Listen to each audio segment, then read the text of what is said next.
Greetings to everyone.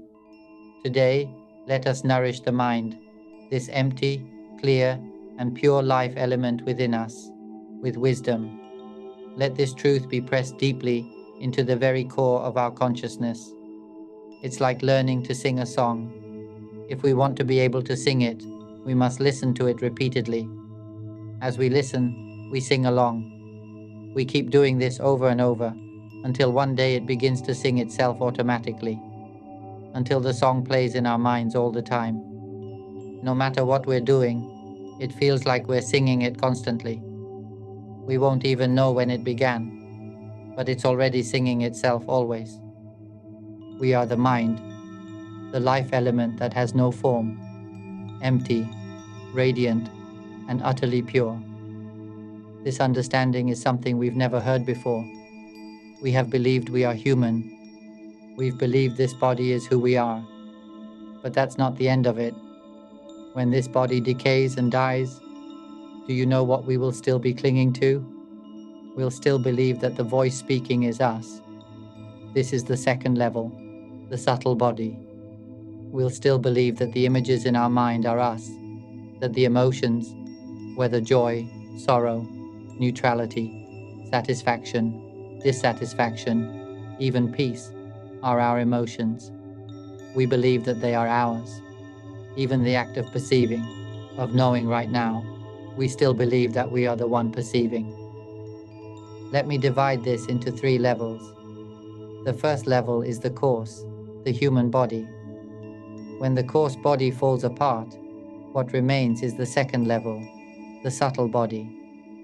The subtle body is made up of thought, mental imagery, emotions, sensations, and memory. These activities, or this subtle body, these two are not who we are. When we can truly see that they are not us, we will encounter our true nature that lies even deeper. That is the third level, the seed, the origin, the life element. It is the mind itself. When the physical body dies, remember this: there will still be a sense of awareness, a lingering belief that we are something. We will still remember joy and sorrow for a while. In the early moments after the body dies, there will still be memory. There will still be a belief that we are human, that we are still alive. We'll still believe we have parents, relatives, and loved ones. We'll believe we are human beings, animals, or something else. We'll still experience desire, aversion, and remember our past. These memories will still linger in the subtle body for some time, until they gradually fade away. And then we will be reborn into a new vessel immediately. Our mind, when it leaves the body, it immediately seeks a new vessel. Why does the mind always seek a new vessel? Because it wants to discover what it truly is. We must come to know what we truly are. If we don't yet realize that we are the pure element, formless, extremely radiant, extremely pure, the original essence of all things. If we don't awaken to the fact that we are this very element, we will continue seeking new vessels, beginning the learning process all over again. Each time we're reborn, we only learn how to survive. And in those lifetimes, we never come to know the mind. Aquatic creatures have no way of understanding the mind. They just search for food. Land animals, underground creatures, birds, beings of the sky, and even space. There are infinite types of forms where our mind can take residence. Human beings are but a tiny fraction of that. It is extremely difficult for the mind to be born into a human vessel. Most of the time, it's born into animals. Once in a new vessel, life becomes all about eating, sleeping, waking up, and feeding again. They eat us, we eat them. Hatred, anger, vengeance, hiding, destruction. It goes on and on. When they destroy us, we feel pain and suffering. When we destroy them, they suffer too. We live with hatred, conflict, and misery, trapped in this fabricated world. This illusion we cling to. mistakenly believing that this vessel is who we are. Even though we are the mind, we have fallen into delusion, believing that we are a fish, a squid, a clam, a crab. We have come to believe we are an earthworm, a millipede. We believe we are pigs, chickens, tigers, cats, and dogs. We believe we are birds. We even believe we are creatures of the air and space. Every time we enter a new vessel, we take on the identity of that being. And on the rare occasion that we are born as a human, we identify as a human once again. So in the end, what exactly are we? The truth is, consciousness has never been anything at all. It has never been a person, never been an animal, never been anything. Consciousness cannot be an aquatic creature, a land creature. It cannot be any kind of creature. Do you understand? The mind has never been male or female. It has never been good or bad. It has never been a person. It has never owned a house or a car. It has never had a name or a surname. It has never had merit or sin, wholesomeness or unwholesomeness. It has never been anything that the fabricated world has tried to impose upon it. We merely assumed ourselves to be male, female, human. We made it all up. The mind cannot be human. It cannot be male or female. These are just conventions of the world. In the world of convention, there must be morality, doing good, avoiding harm, refraining from killing and destruction. One must be a good person, not a bad one. One must cultivate merit and avoid unwholesomeness. These are the values of the worldly society. But the mind itself knows nothing of this. It is not involved in any of it. The mind has nothing to do with this world. It is not tied to the third dimension, fourth dimension, or fifth dimension. The mind does not belong to any dimension at all. It is a zero element, zero in dimension, zero in time. There is no distance in this pure life element within us. Our true nature does not move. Its nature is emptiness, clear, pure, and still, like the transparent emptiness right in front of us, merging with the whole universe. This clear emptiness has never moved. Cold air, warm air, all arise within empty space, don't they? Air moves within this clear emptiness, but this transparent emptiness itself, it never moves. We are this element. Our true nature never moves, never comes or goes, is never born or broken down, and is never involved in anything at all. No matter how all energies may move, the life element never moves. Darkness and light fluctuate. They are forms of energy moving through the clear emptiness. But that clear emptiness is never dark and never bright. It is the base, the foundation upon which all things rest. The stars float in this transparent void. All things exist within this clear, spacious emptiness. But this clear emptiness remains completely untouched. We are the pure element, this base, this foundation, this utterly refined essence. It is the one element that is free from all fabrication. It has no form. This empty, clear, pure element has no shape. It merges with all things. The entire universe exists within this transparent emptiness. And this is the same clear, pure emptiness that is the life element within us.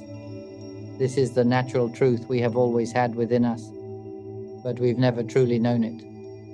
Instead, we've fallen into the false belief that we are human. Do we understand this now? Let me give you an analogy. Before anything existed, imagine this. There are 3 layers. The coarsest level is this physical body. It's the densest form, just a material element we've come to inhabit. This is the first, most tangible layer. It's the material body, the body we use temporarily. The second layer is subtler. You might call it the subtle body, or more accurately, the layer of mental fabrication. This layer is more refined than the material body. While the first layer is solid and touchable, the second one is intangible. It is energy. This energy consists of the waves of thought, voice, mental imagery, and emotions that we rely on. We don't just inhabit a physical body, we also dwell within this subtle energetic body. If we ever realize that none of this is truly us, it all ends. We return to our original essence, and we no longer suffer. That's it. This second layer is composed of energetic vibrations, sound waves, imagined visuals, and emotional frequencies. Emotions come in many forms. Voices or thoughts also come in many forms, some with positive meaning, some with negative. Visualizations, too, carry impressions of good or bad. This is where we start labeling things as right or wrong, good or evil, light or dark. But in truth, these are just energetic movements, waves of phenomena, nothing more. These energetic states we call emotions can range from pleasure to pain. Satisfaction becomes happiness. Dissatisfaction becomes suffering. Neutrality, calmness, anger, hatred, resentment, jealousy, joy, contentment, delight, sadness, loneliness. All of these are just emotions. We classify them, positive and negative, right and wrong, but these are only human conventions. They are merely fluctuations of energy. Then there is another activity in this second layer, memory. This is the faculty that stores. It stores whatever we think, imagine, or feel. Whatever experiences arise, it holds them. Its only task is to store. And then there is perception, another form of energy in the second layer.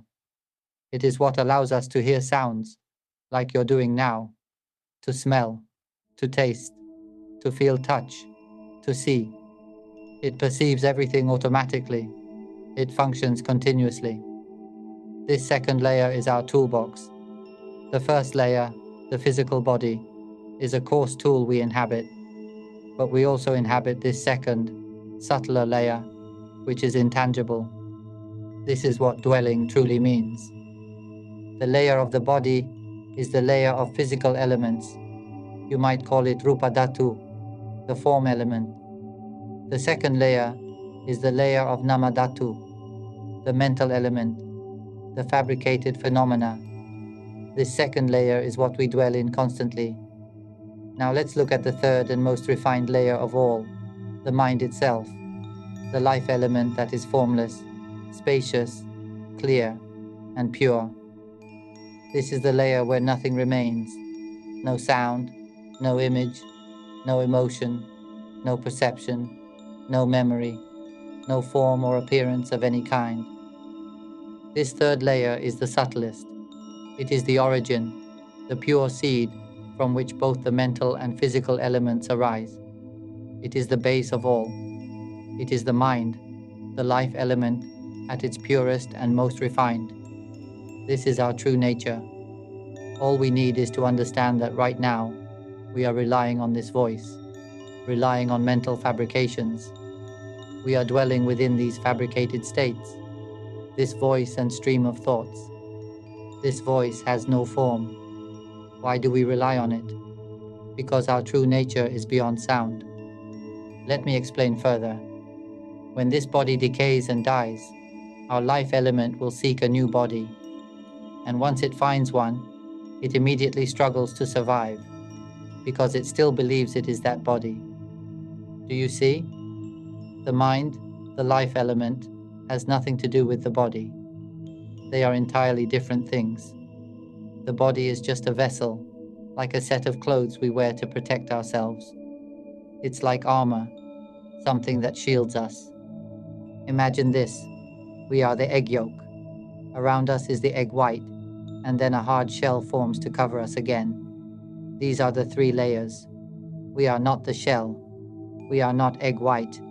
We are the yolk within. Understand? The body is born only to die. It cannot last. And because it won't last long, we must urgently come to understand the mind. That's why I keep emphasizing, that every one of us must study the path of awakening to the mind, because if we don't awaken to the fact that we are the pure element, the spacious emptiness that permeates the entire universe, then we will never be free. But for those who have awakened to this point, they will see we have never truly been a person. We never truly came into this world. I have no doubts anymore. I've turned inward, awakened, and realized the truth of this life element. When I awakened to my true nature, it was like an explosion. The sense of being human shattered. Sound dissolved, images dissolved, emotions dissolved, even the sense of perception dissolved. What remained was just the purest, clearest essence, merged with the universe. Tears fell. It was astonishing, and it knew everything. But there was no me left at all. There was only the purest life. This is our true nature. Our true self is this most refined essence. We must understand this. The body doesn't last. We have only a short time to dwell in this vessel. It may be next year that we leave this world. It could be next month. It could be next week. It could be tomorrow, or even 1 minute from now. This body can stop at any moment. A sudden collapse, a shock. Blood fails to reach the brain or the heart. Shock. Sudden diabetes attack. Shock. Something heavy is falling on us. A car crash. Just like that. Gone. The body doesn't last. Understand? Once the body breaks apart and dies, if the mind, the life element, has not yet awakened to what it truly is, it will immediately seek a new vessel. Then it will once again mistake itself for that form, a creature of water, land, air, under the earth, or in space. It will once again attach. Every time it gets a new vessel, it begins to eat. That's all. Eat and eat, eating each other. When they eat us, we suffer, we hurt, we get angry, we hate. When we eat them, it's the same, no difference. And so it pulls us back into this endless cycle of reaction and attachment, never ending. We are incredibly fortunate to have received this human vessel. It is the most precious and rare vessel of all. That's why I keep urging everyone to study the knowledge of awakening to the mind, because our time is limited. It would be such a waste to live in delusion like other beings. Yet here we are. With this human body, we struggle day in and day out, from morning till night, just to chase after paper, using paper to trade for food, then sleep. Wake up, chase paper, trade it for food, then sleep again. This is the life of a human being who lives like an animal. That's all there is. No matter how high your education is, so what? The body will die all the same.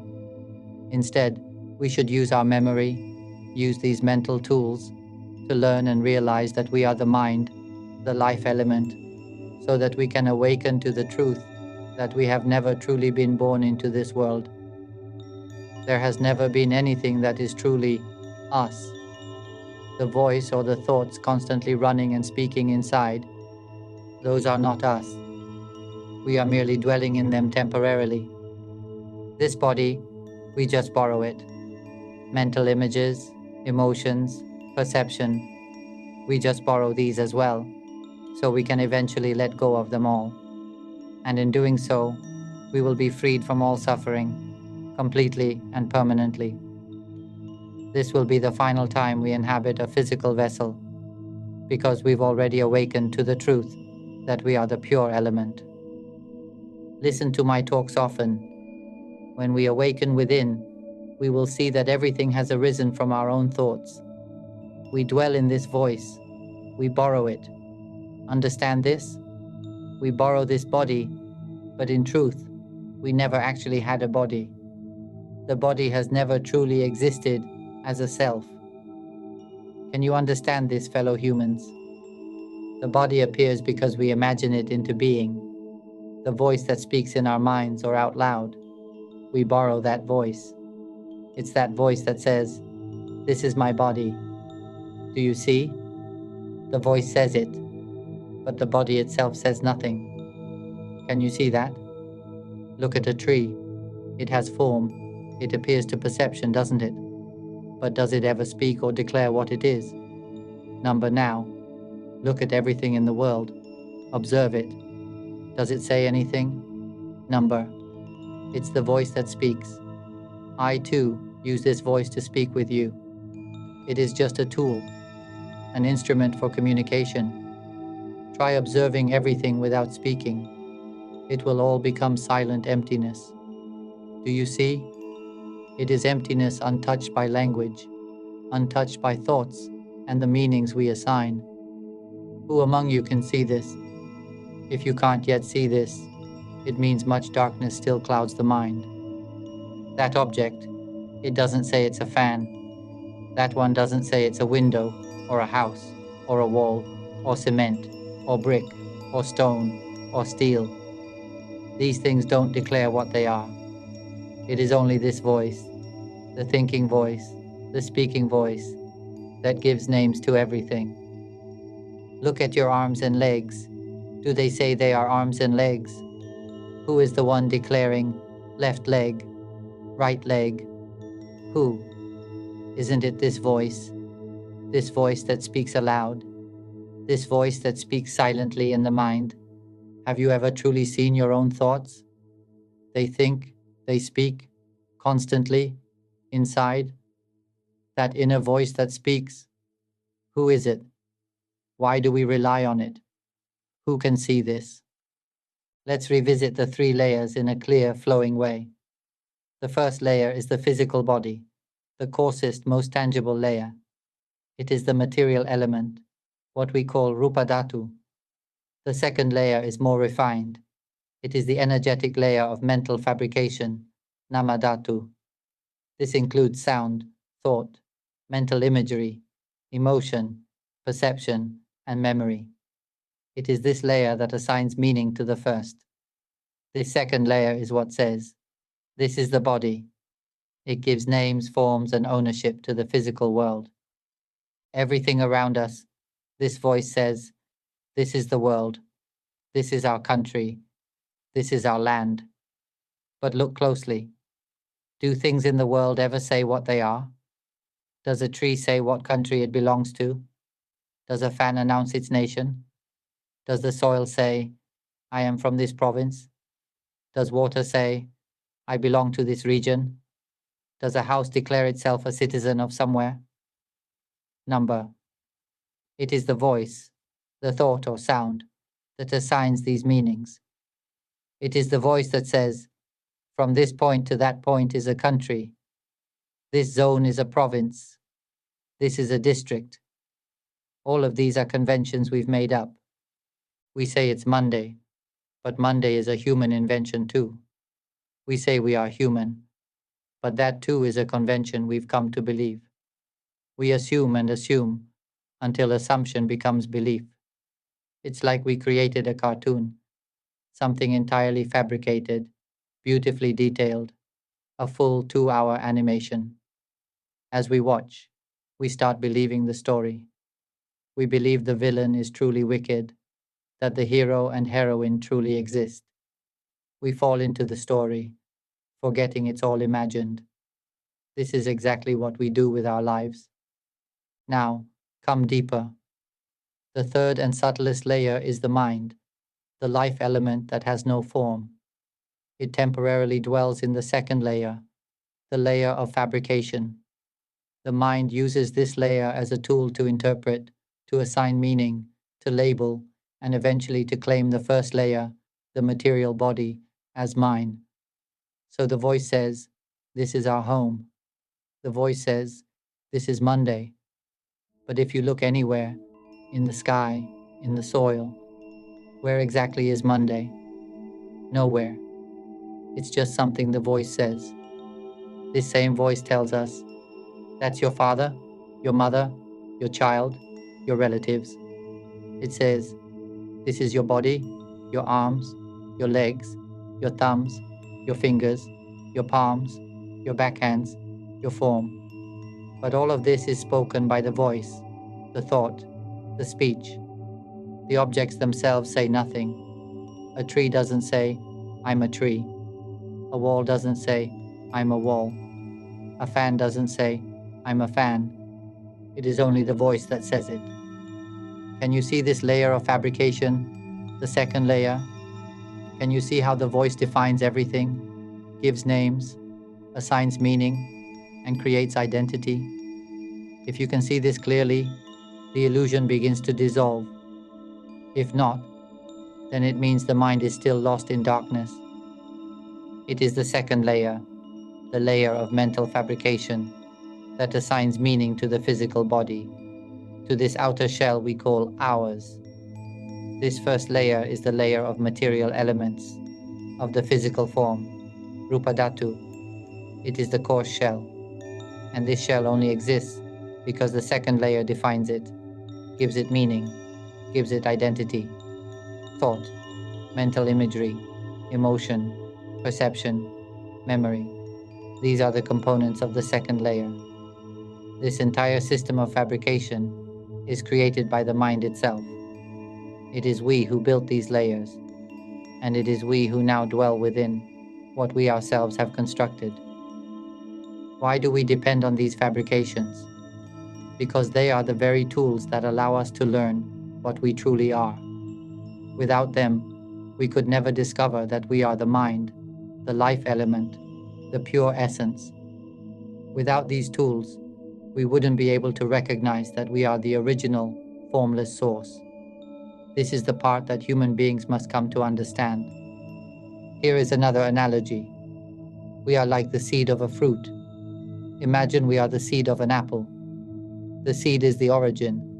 It is the life element. When this apple seed falls into soil that is just right, moist and nourishing, in perfect climate, it begins to transform into an apple tree. Why? Because within the seed is the source of life.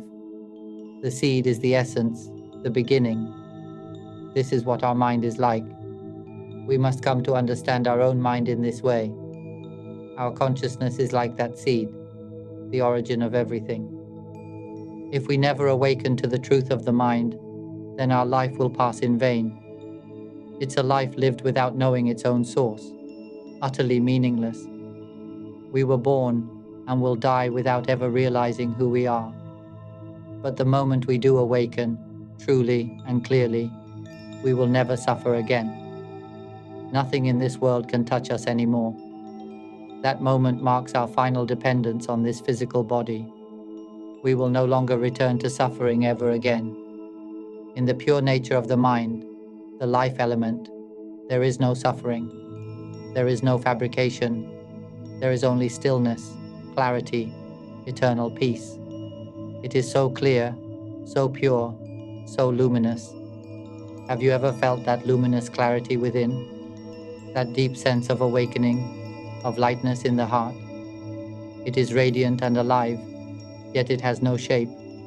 It merges into the whole universe. That is what we are. We are that element, the immortal essence. When I awakened, I saw the truth. Oh, how difficult it is for humans to grasp.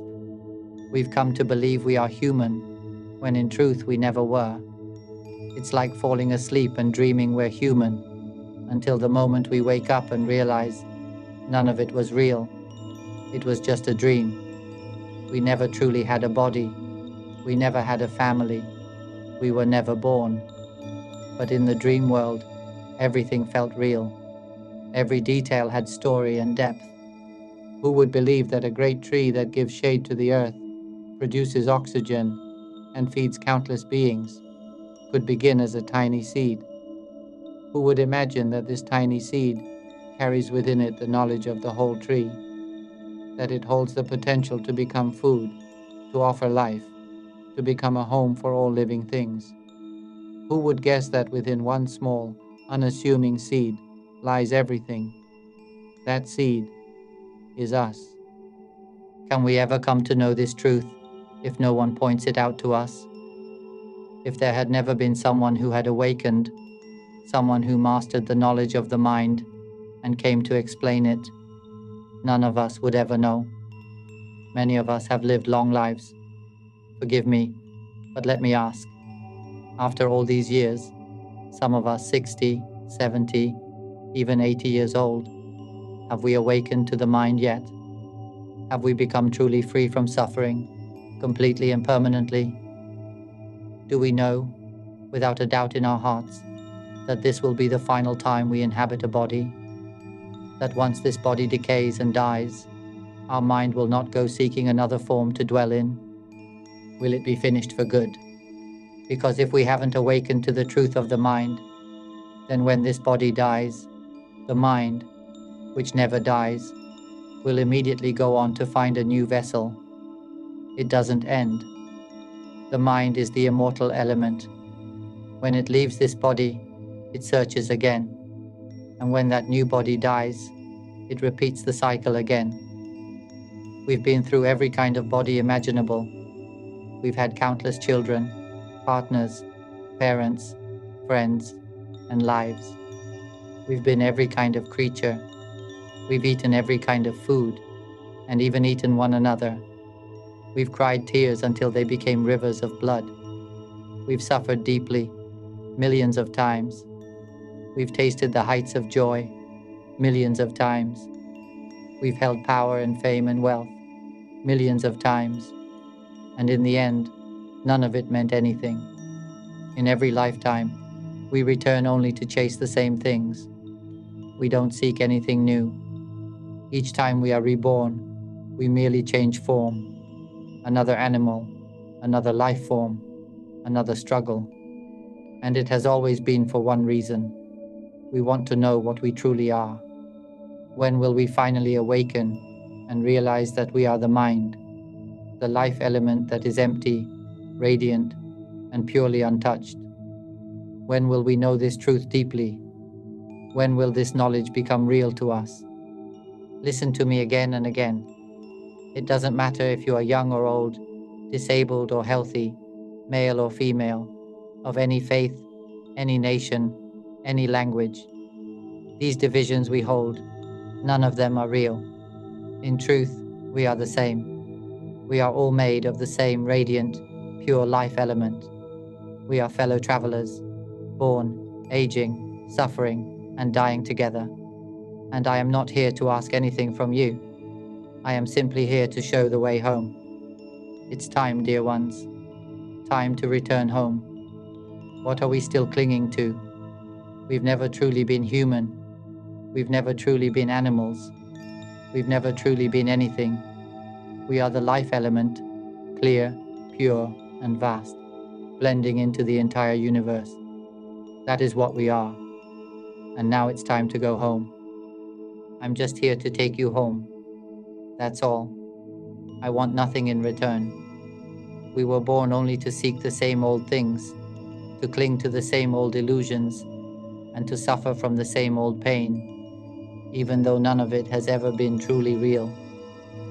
Even this voice that speaks to you, it too has no true self. Can you understand this? Who would believe that the great tree, the one that feeds the world, offers oxygen, and shelters countless creatures, could be hidden in one small seed? But it is.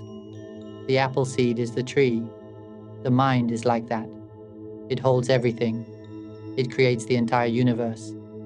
Everything you believe yourself to be, everything you've ever known, is a result of that same mind, fabricating, assuming, naming, assigning meaning. We live in belief, but we do not see.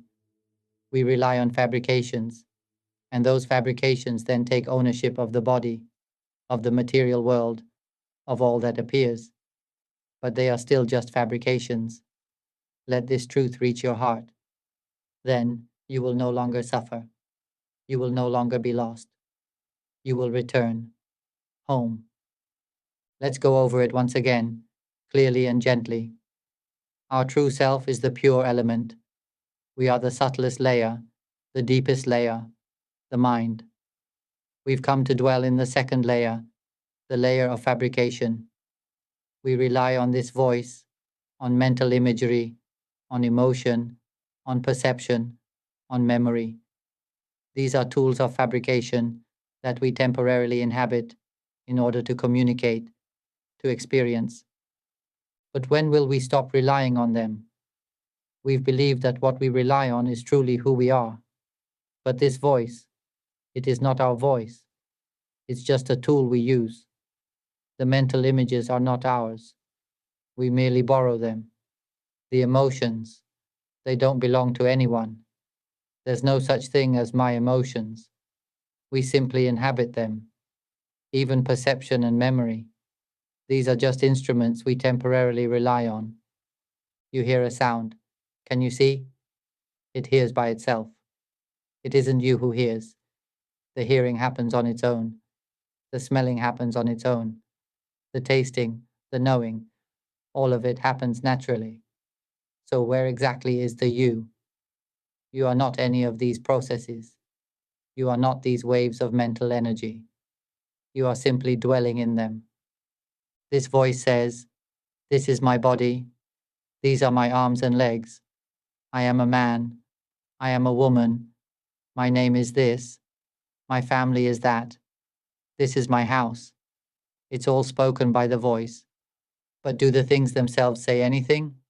Number. They never speak. Understand this clearly. Today is Monday. The voice says it. But where is Monday exactly? Look anywhere. Can you find Monday? Dig into the earth. Look to the sky. Where is it? It's nowhere. If someone doesn't understand this yet, I suggest take a shower, rest, and come back to listen again. Maybe many times. Because if it still doesn't make sense, it means the mind is still very much in the dark. But those with wisdom, many of them have heard just one talk, even just one day, and awakened, instantly, deeply. Tears fall. The mind bursts open. It breaks free from the illusion of being a person.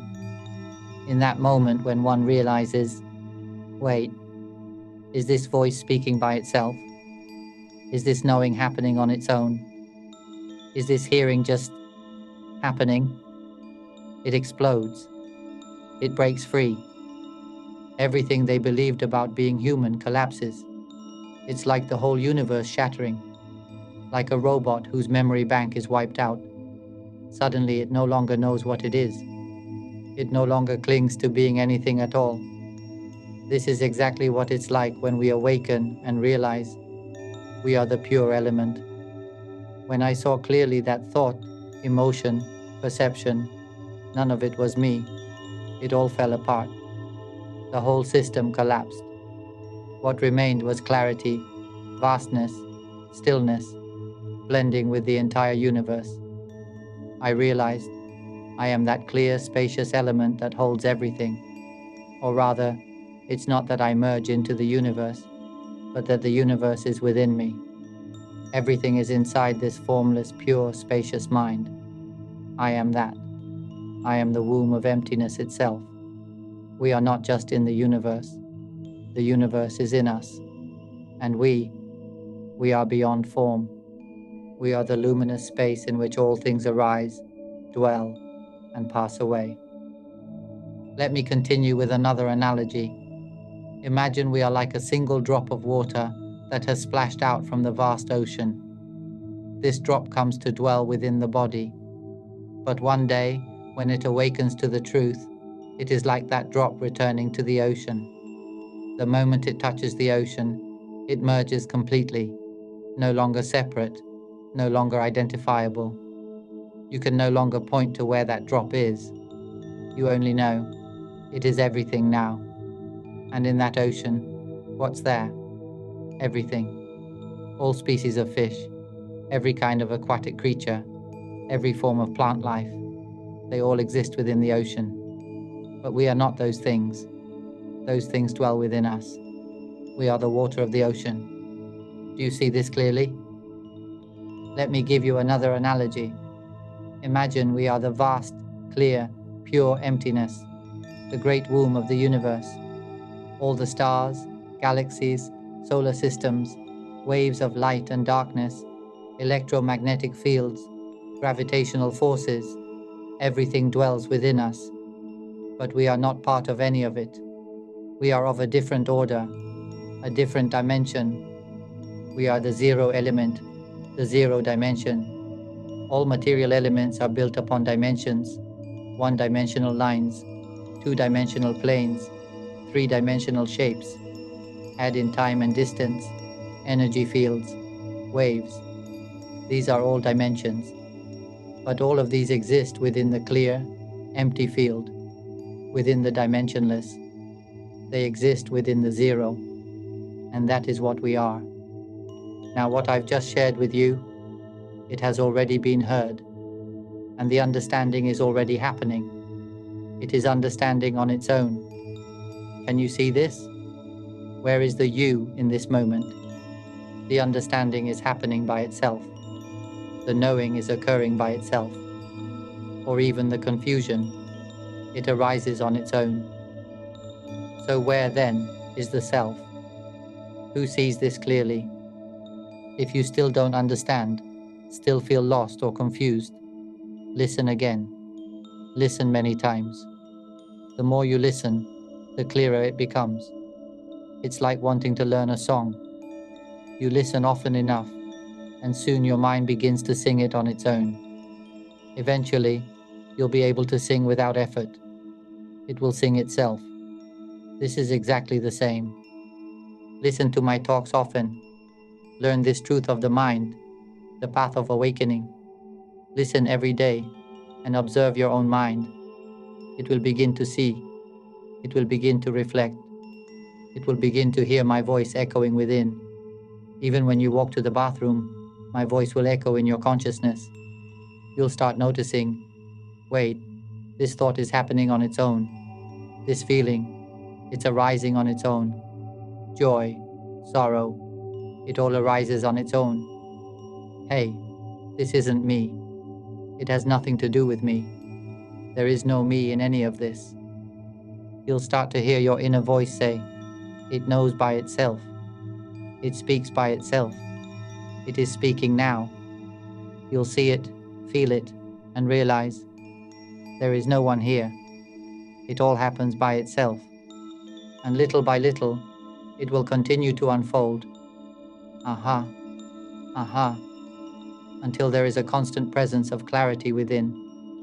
Until finally, even that knowing, even that echoing voice, fades, and your mind will break free from even the knowledge itself. It's as if I'm using this very voice to tell you that this voice is not real, that it has no self, that no one owns it.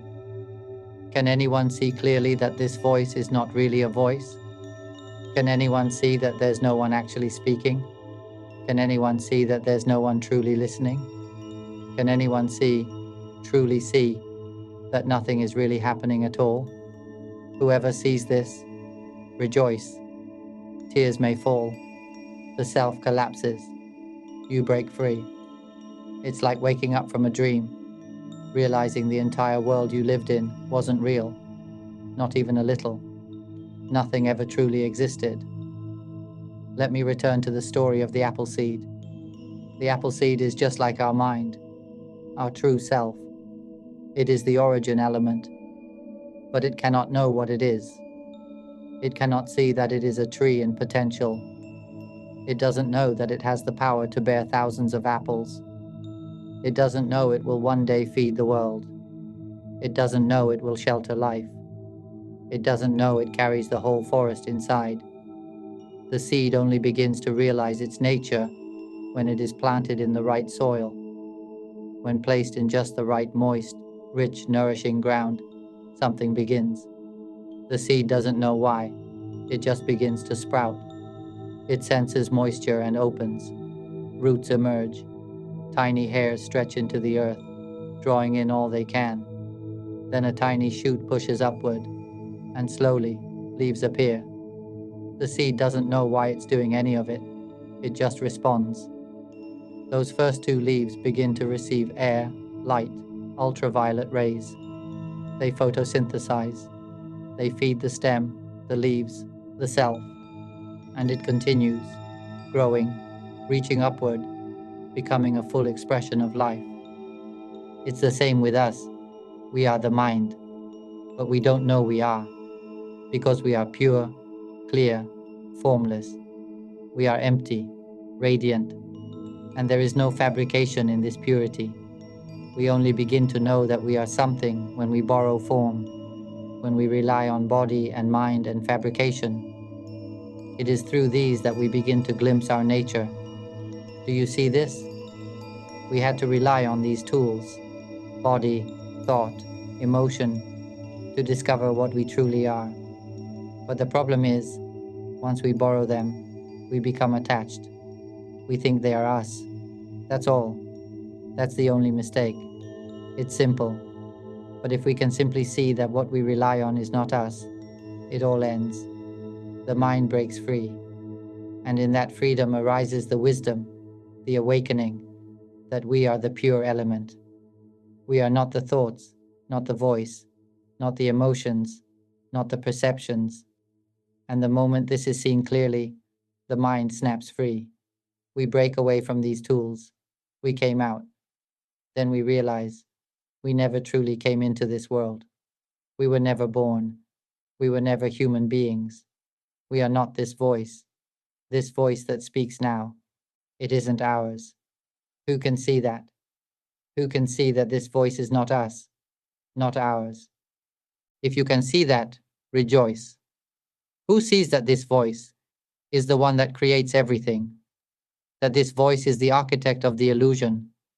If you truly see that, you are already free. Everything that has been spoken, can you see, has come only from this voice. It has been speaking this whole time, creating meaning, building stories. But can anyone truly see that this voice is thinking by itself, that it's not us? This voice is the one that says, today is Monday. This is my father. That is my mother. These are my relatives, my children, my family. This is my body. It's the voice that declares everything, even though in reality, all things simply are what they are, silent, untouched, never claiming anything.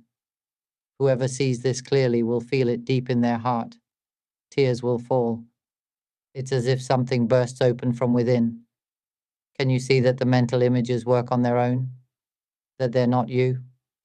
Never have been. Emotions, whether happiness or sorrow, arise by themselves, fade by themselves. They are not yours. No one owns emotion. They come and go like waves. Even memory and perception, these two function on their own. They perceive, they recall, they operate without needing a self. So where then is you? Look closely.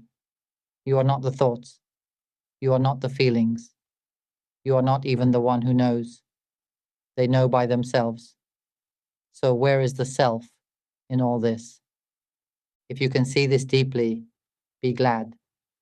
Because the moment you truly see that none of this is you, none of this belongs to you, the mind will release.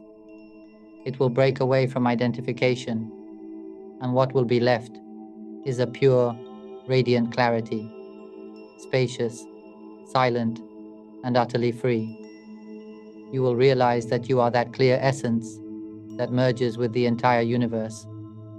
And in that moment, you will understand what it means to be unborn. You will see that there is no suffering in this state.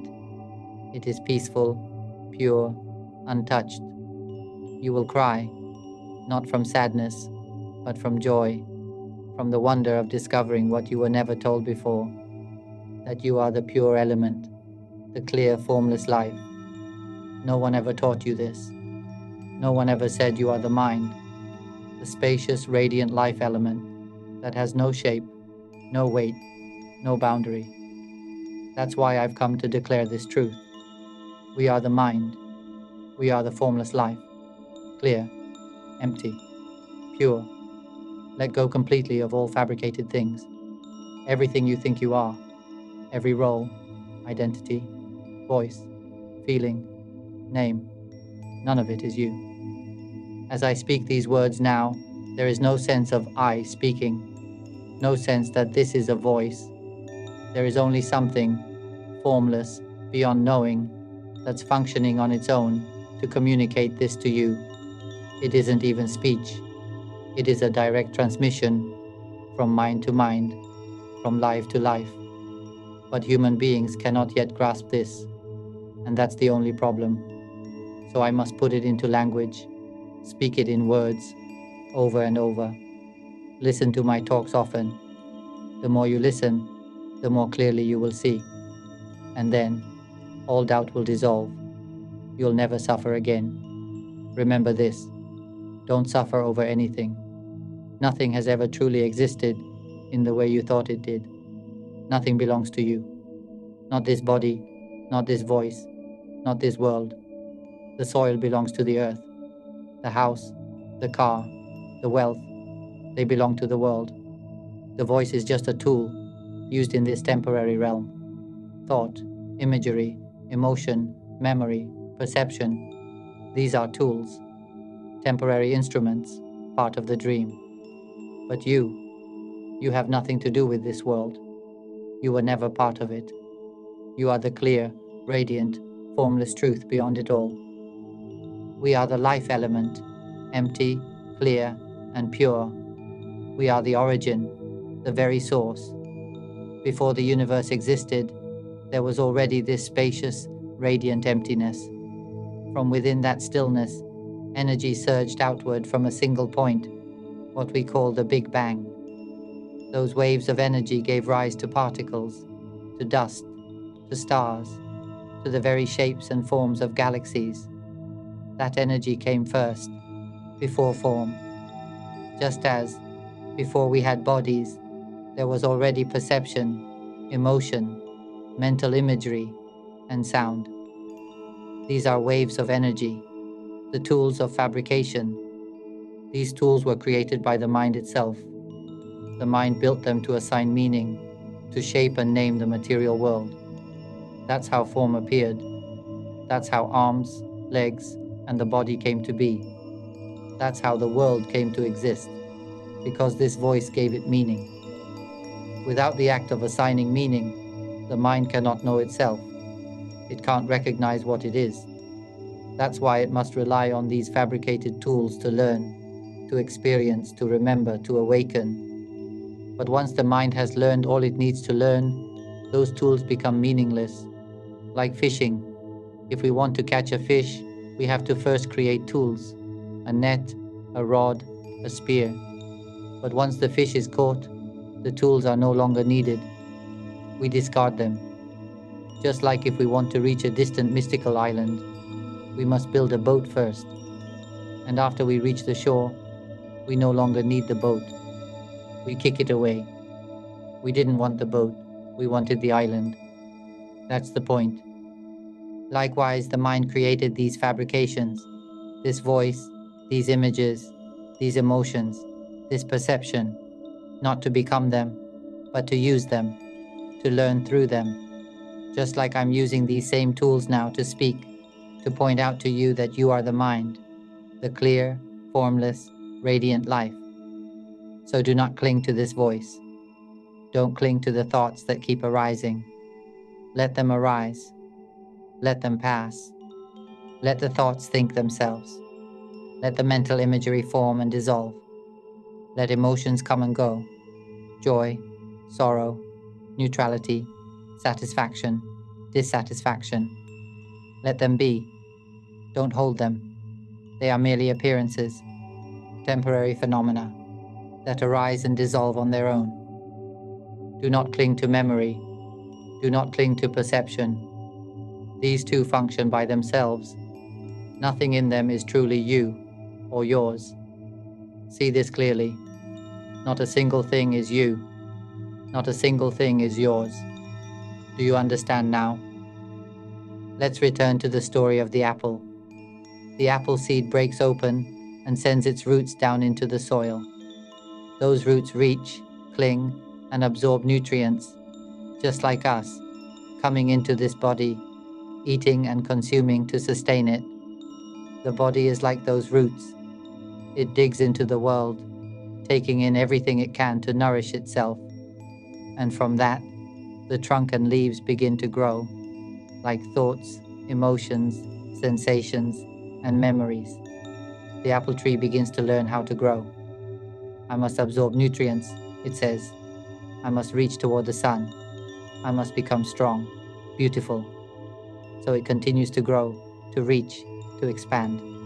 In doing so, it starts to believe, I am the tree. It forgets that it was ever a seed. Do you see this? The apple seed forgets. It mutates, transforms into roots, trunk, branches, leaves. The roots are like our digestive system.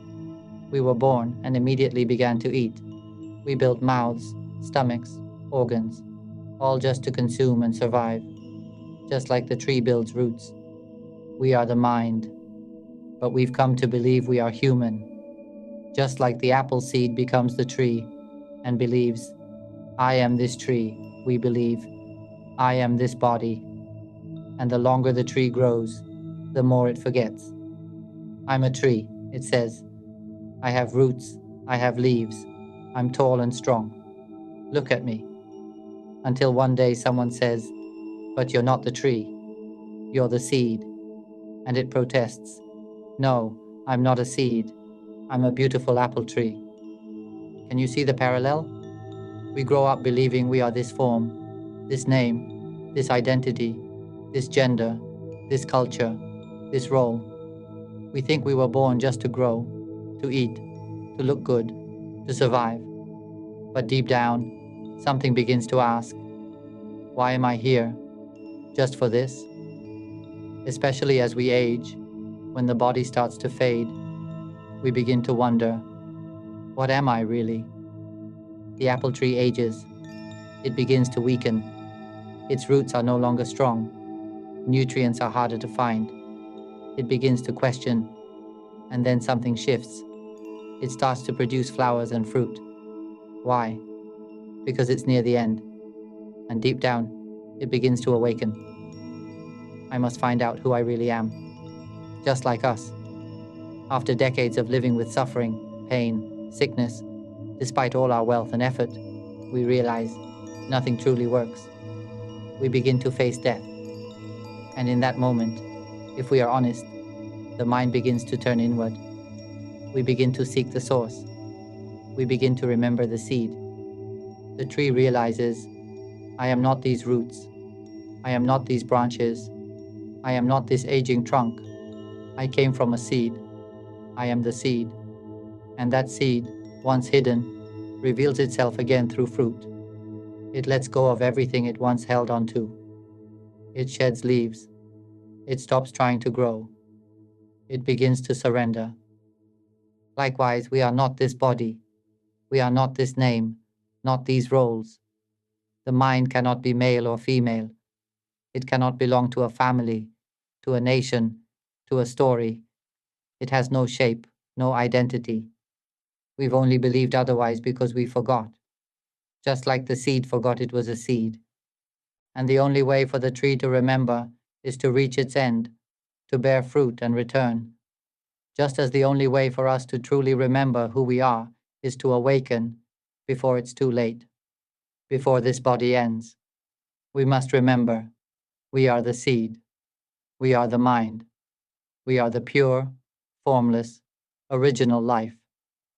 For the apple tree to release itself, it must begin by producing flowers. It doesn't know it must bloom. It only begins to feel depleted, to sense that something is missing. So it starts to flower abundantly. Those flowers then slowly transform into fruit. And as the fruit matures, the tree grows older. It begins to pour all the knowledge it has gathered, every nutrient, every trace of experience, into that apple. At that point, it still doesn't realize it is the seed, but it nourishes the fruit anyway, putting everything it has into it. First comes the skin, the outer layer. Then, within that skin, the flesh forms. And hidden within that flesh The tree places its deepest essence, the seed. It builds the flesh to protect the seed. The skin must be strong to shield the flesh. The flesh must be rich to carry the seed. And into that tiny core, the tree condenses all it has ever known, all that it is, into one point, the apple seed. And when the fruit is fully ripe, when all is complete, it falls to the ground. It returns to the earth. This is how the apple tree leaves the world, having fulfilled its purpose, and at last, realizing what it always was, the seed. This story mirrors our own. We too have come to dwell in form. We've taken up this body, this voice, these images, emotions and sensations, just like the early mind. And when the mind leaves one body, why does it float off in search of another? For the same reason, to learn what it truly is. But every time it takes a new form, it forgets. It believes it is the fish, the shrimp, the clam, the tiger, the cat, the dog, the bird, the millipede, the worm. It believes it is the tree, but it has always been the seed. Only when we encounter the teachings of a sage, one who has fully awakened to the truth of the mind, can we finally begin to see. If no one came to point the way, we would never know. Even after all these years, many of us still haven't realized. We have not awakened to the wisdom of the mind. But when we hear and truly receive the teaching of awakening, everything changes. Once we've seen clearly into this mind, once we've recognized our true nature, we will want to share it with the world. We will want to tell everyone, come and learn this, come and awaken, because if we don't, what a wasted life it would be. To live without ever knowing the truth of the mind is a great misfortune. This knowledge must be shared. It must be brought into every level of education, from preschool to PhD. Every human being must learn the truth of the mind. Every child, every adult must hear these teachings again and again until the truth breaks through. Once we awaken to the mind, suffering ends. Every being on this earth will one day come to know, this body is not me.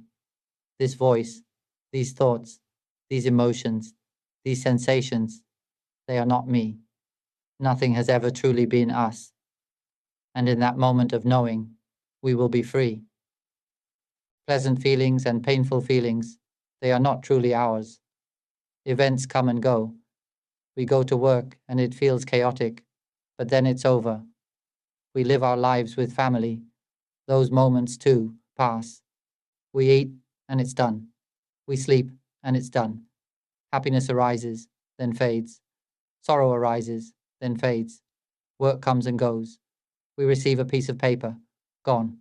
We have a meal, gone. Everything happens, then it's over. When we begin to see this clearly, life becomes free of suffering. We no longer harm, destroy, or kill one another. The world begins to move toward peace. People can live together in calm and harmony. No arrogance, no showing off, because there is nothing that truly belongs to us. Nothing is me or mine. When this is understood, everyone in the world will begin speaking only about the mind, about freedom from all suffering, about the profound wonder that arises the moment one awakens deeply to the truth. Let us share this truth. Share every teaching in the Panya-Vimutthi channel. Let it reach every corner of the world. Do not cling to the voice you constantly hear in your head. Do not cling to mental images. Do not cling to emotions. Do not cling to sensations. Do not cling to anything at all. When this clinging ends, suffering ends. It's time to come home. And so, I leave it here. May everyone who has opened their heart to listen to this truth of the mind realize it deeply. May you awaken to your own pure essence, swiftly and suddenly. May it be so for all beings. If you're interested in these teachings on awakening, mind observation, and transcending suffering through wisdom, we'd love to hear your thoughts. Share your insights in the comments, provide productive feedback, and if you find this content valuable, don't forget to like, share, and subscribe to the channel.